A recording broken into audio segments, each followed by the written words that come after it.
24 वर्षांपासून अखंड जनसेवेत समस्यांची जाण असलेली, विकासाचे ज्ञान असलेली ताई आपल्या हक्काची, ताई आपल्या अधिकाराची. होय, सौ प्रेमलताताई सोनोने हे नाव आपल्या कुणासाठीही नवखे नाही. कारण गेल्या 24 वर्षात प्रेमलताताई सोनोने यांनी निस्वार्थ भावनेने संघर्ष करत आपले नाव व आपले स्थान आपल्या प्रत्येकाच्या हृदयामध्ये अढळ केले आहे. बघूया प्रेमलताताई सोनोने यांचा या 24 वर्षातील निस्वार्थ संघर्ष.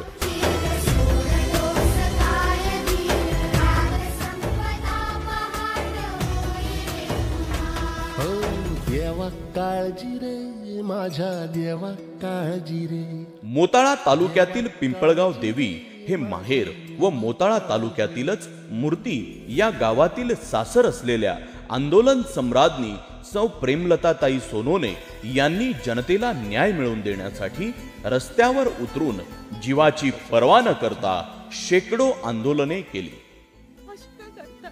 मुंडन महिलांचे संसार सुखी होण्यासाठी सौंदर्याचे प्रतीक असलेले डोक्यावरचे केस कापून दारूबंदीसाठी मुंडन आंदोलन केले.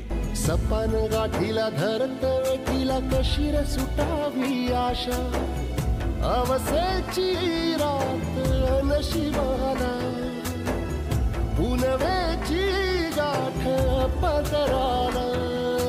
होईल पुनव मनाशी जागव खचून जाऊ नको, येईल मुठीत तुझ्याही आभाळ माघार घेऊ नको. उगाच भयान वादळ वाऱ्याच्या. शेतकऱ्यांच्या पीक विमा, 7/12 कोरा अशा विविध मागण्यांसाठी हजारो शेतकऱ्यांसह धडक मोर्चा काढला. चक्रीवादळामुळे नुकसान झालेल्या गोरगरिबांच्या नुकसान भरपाई जिल्हाधिकारी कार्यालय बुलढाणा तसेच उपविभागीय कार्यालय मलकापूर यावर मोर्चा काढून नुकसान भरपाई मिळवून दिली. चरण धरो आंदोलन. दारिद्र्य रेषेखालील कार्डच्या यादीमध्ये वगळण्यात आलेल्या 45 कुटुंबांसाठी थेट मंत्रालयापर्यंत धडक व चरण धरो आंदोलन करून न्याय मिळवून दिला. रोजगार निर्मिती. गेल्या 24 वर्षात 10,000 महिलांना उद्योगाचे प्रशिक्षण दिले. पार्लर, शिवणकला, मसाला उद्योग, पशुखाद्य उद्योग, बेकरी, किराणा, कौटुंबिक हिंसाचार व अत्याचार यामध्ये 950 मोडलेल्या संसारांना पुन्हा जोडण्याचे काम केले. समाजातील विधवा, परितक्त्या, एकल महिलांच्या समस्या सोडविल्या. वाढीव मानधनासाठी शासनाकडे मागणी केली.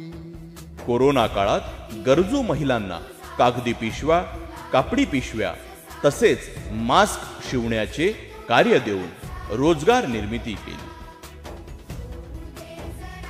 धार्मिक कार्यक्रमांचे आयोजन व सहभाग केले. युवकांसाठी अनेक माध्यमातून रोजगार निर्मिती. शौचालय बंदिस्त आंदोलन करून अनेक ग्रामस्थांना शौचालयाचे अनुदान प्राप्त करून दिले. शाळकरी विद्यार्थी व विद्यार्थिनींना व्यसनमुक्ती तसेच स्वरक्षणाचे धडे दिले.